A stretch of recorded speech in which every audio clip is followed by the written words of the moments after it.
Fiat Justitia Rat Celum. Hendaklah keadilan ditegakkan walaupun langit akan runtuh.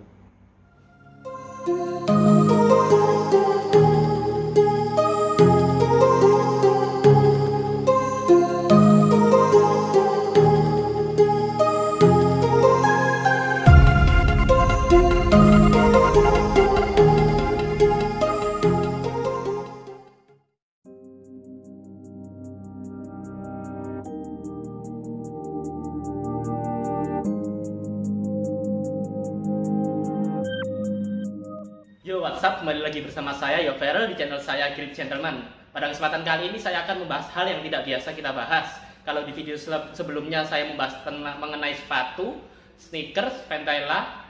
Pada kesempatan kali ini saya mencoba mengangkat tema yang lagi kontroversi.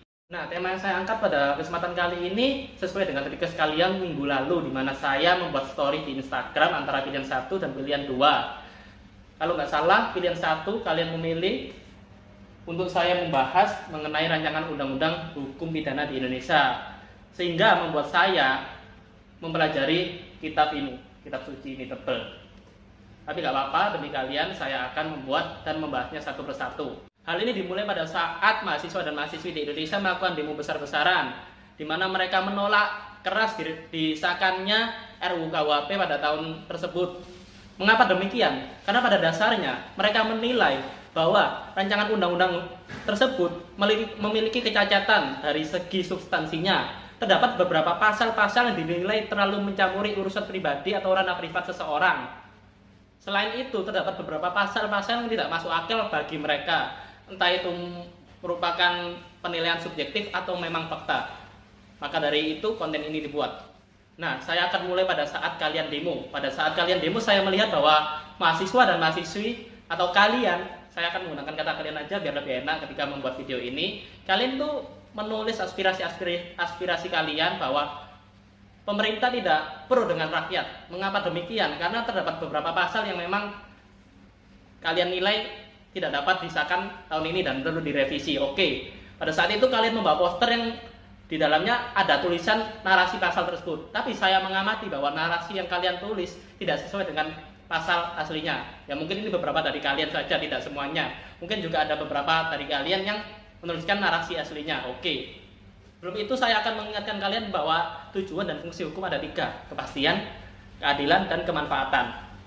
Jika kalian menulis narasi tidak sesuai dengan narasi aslinya, apa yang terjadi? Maka akan timbul kesalahpahaman atau miskomunikasi. Oke, di sini saya telah membawa beberapa pasal-pasal yang terlanjur viral yang berbeda dengan narasi aslinya. Ini saya mendapatkan berdasarkan dari internet ya, dari foto-foto kalian demo, saya melihat poster-poster kalian, tulisan-tulisan kalian, lalu saya tulis dan entah kenapa pasal tersebut menjadi viral. Nah, kita mulai dari yang pertama. Yang pertama adalah pasal penghinaan presiden, pasal 218 RUU KUHP.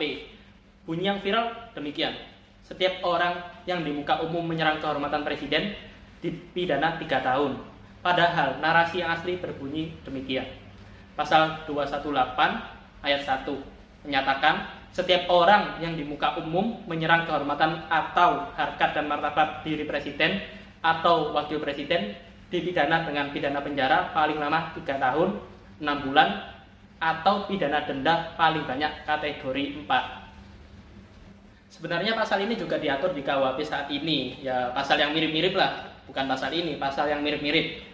Diatur dalam pasal 134 KUHP yang menyatakan penghinaan dengan sengaja terhadap presiden atau wakil presiden diancam dengan pidana penjara paling lama 6 tahun atau pidana denda paling banyak Rp4.500.000. Perlu kalian ketahui bahwa ancaman pidana di RUU KUHP jauh lebih ringan daripada KUHP yang berlaku saat ini.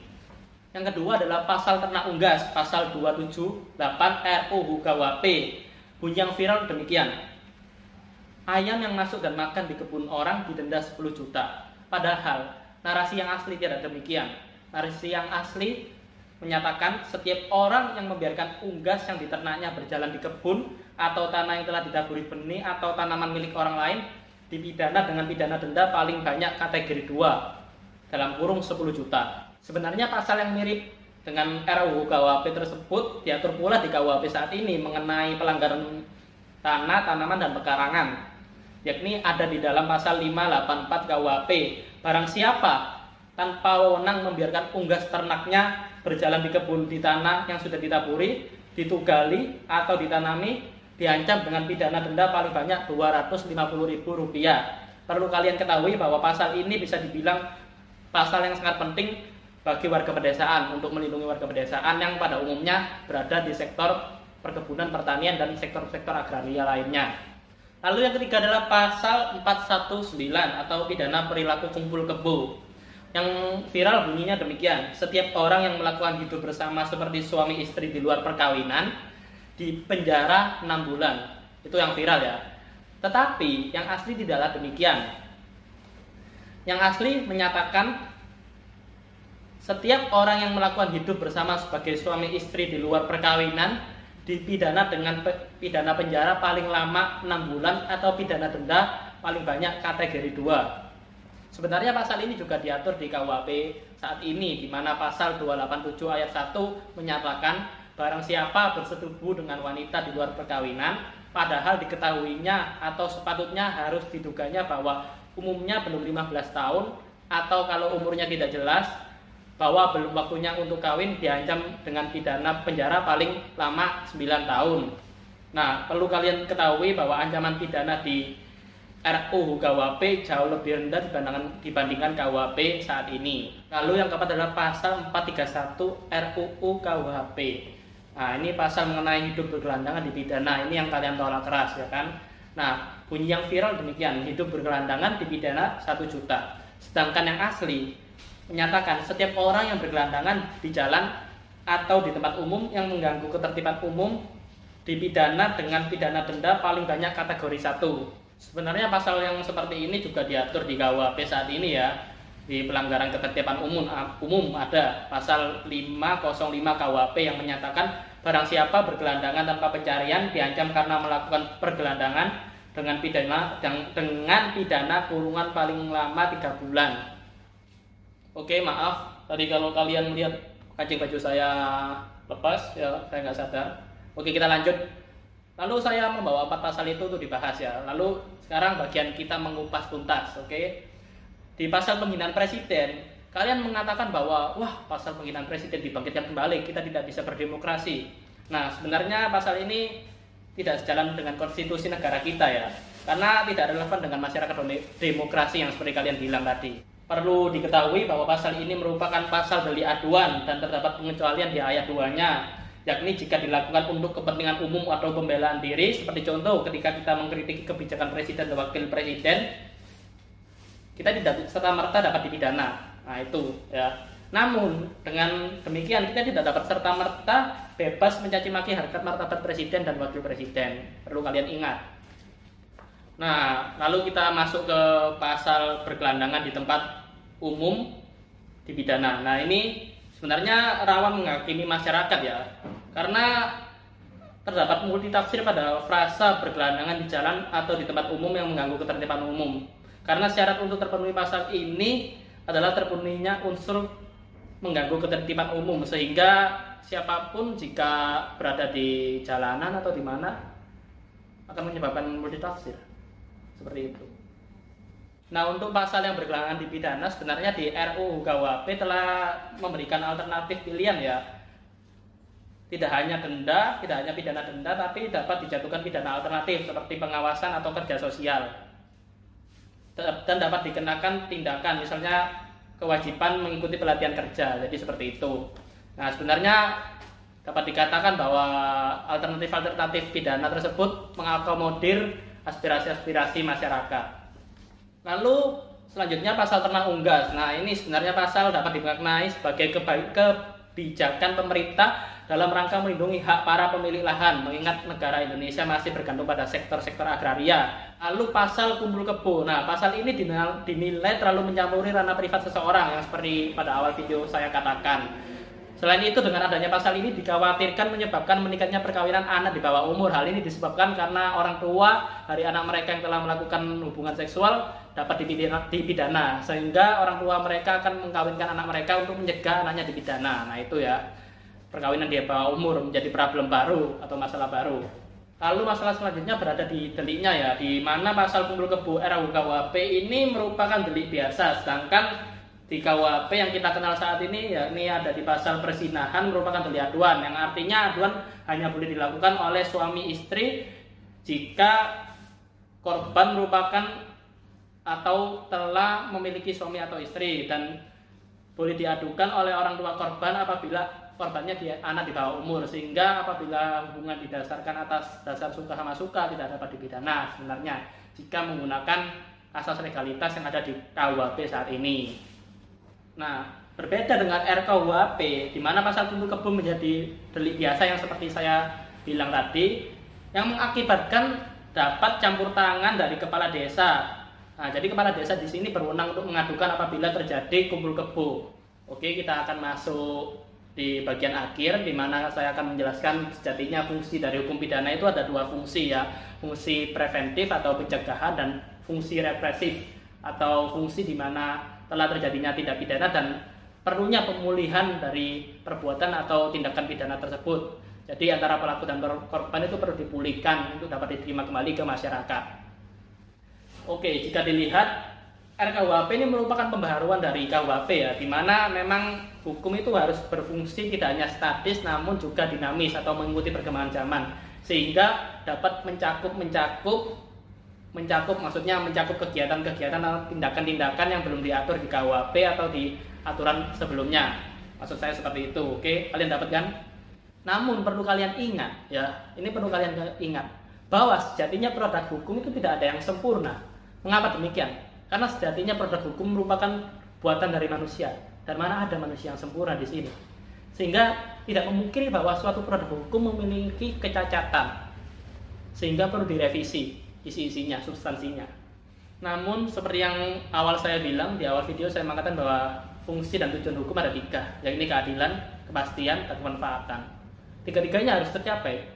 Sedangkan bagaimana keadilan dan kemanfaatan bisa tercapai jika masyarakat merasa kontra dengan substansi-substansi pasal yang mereka nilai secara fakta atau secara subjektif, saya tidak mengerti, mereka kurang dapat menerima.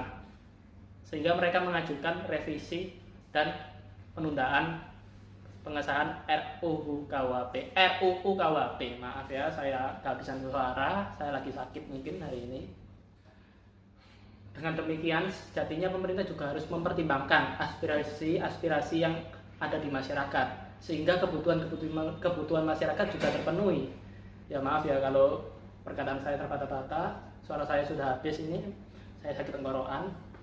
Tapi saya tidak menyalahkan pemerintah dan juga tidak menyalahkan masyarakat ya. Mungkin juga beberapa dari kalian ada yang merasa dengan adanya RUU KUHP, kalian merasa setuju karena telah memenuhi kebutuhan masyarakat, apalagi yang pasal kumpul kebo itu yang semulanya di KUHP merupakan pasal perzinahan dan merupakan delik aduan, lalu di RUU KUHP diubah menjadi delik biasa. Nah, ini sejalan dengan negara kita, di mana negara kita merupakan negara yang percaya akan agama atau sesuai dengan kultur budaya kita. Kan pada dasarnya Indonesia memiliki kultur budaya timur. Tentu saja hal ini berbeda dengan kultur budaya barat, di mana budaya timur ini melarang hubungan seksual di luar pernikahan, dan juga agama manapun pun rasanya tidak ada yang memperbolehkan hubungan seksual di luar pernikahan. Sudah miskin dipidana lagi, dipidana denda 1 juta. Nah, ini yang terkait pasal gelandangan dipidana yang ditolak keras oleh masyarakat maupun mahasiswa. Bagaimana seorang gelandangan bisa dipidana, dikenai sanksi pidana denda 1 juta, sedangkan hidupnya saja belum terpenuhi?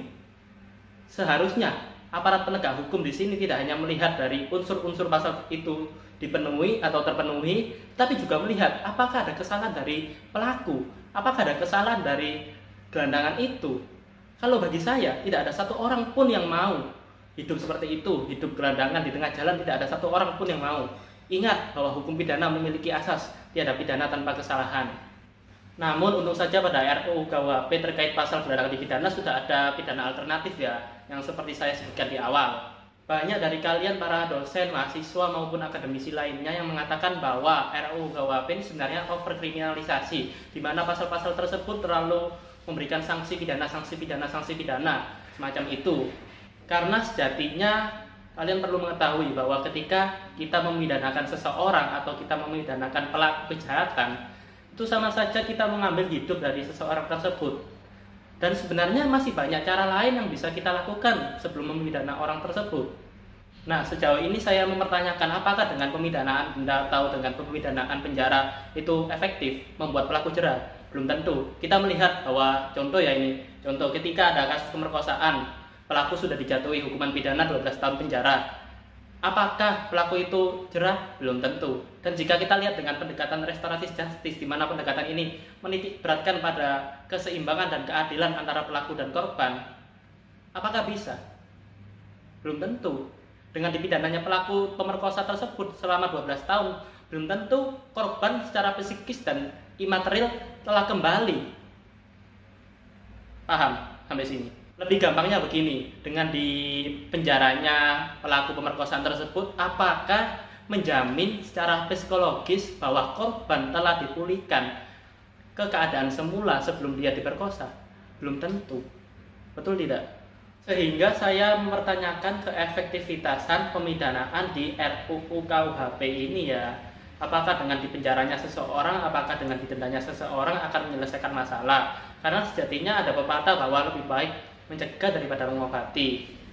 Tetapi jangan hanya melihat dari kekurangan substansi yang ada di RUU ini, tetapi juga kita lihat bahwa sebenarnya hukum itu perlu pembaharuan, di mana hukum harus bersifat dinamis, yaitu mengikuti perkembangan zaman, sehingga kebutuhan-kebutuhan masyarakat akan terwadahi atau dapat ditangani. Karena pada dasarnya, khususnya hukum pidana hukum pidana ini sudah lama sekali ada di Indonesia. Pada zaman Belanda, pada zaman kolonialisme, sehingga sepertinya kita perlu pembaharuan hukum. Tetapi sekali lagi di sini saya menekankan, saya tidak menjustifikasi pihak manapun, pihak pemerintah atau pihak masyarakat. Saya hanya memberikan penjelasan, dan kalian perlu tahu bahwa penjelasan saya ini bukan harga mati ya. Jadi kalian punya asumsi pribadi, pendapat pribadi, argumen pribadi, silakan. Oke, sekian penjelasan singkat dari saya, Yoferel, mengenai RUU KUHP yang ada di Indonesia. Semoga bermanfaat bagi kalian. Terima kasih.